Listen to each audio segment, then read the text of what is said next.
What if I told you that I've got everything you need to revise for your exam right here? As in your exam specification and a cuddly toy.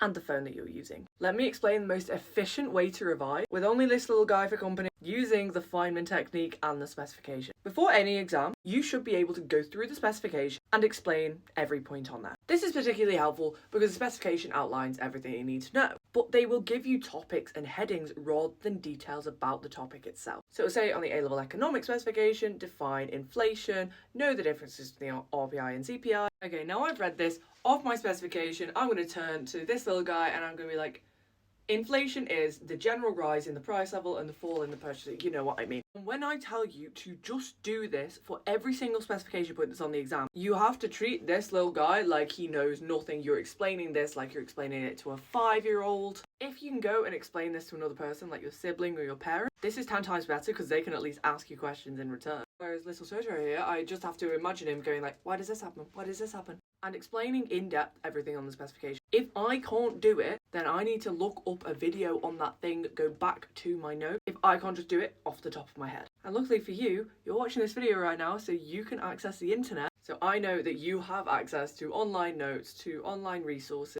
videos, YouTube videos, absolutely priceless. This is an incredibly effective way to revise. Make sure you're only revising the things that are going to be on that exam, only revising the knowledge that you actually need to know, and you're covering all bases. So grab your spec, grab your plush toy, be sure to follow me for more daily study tips, and you will do well in your exams.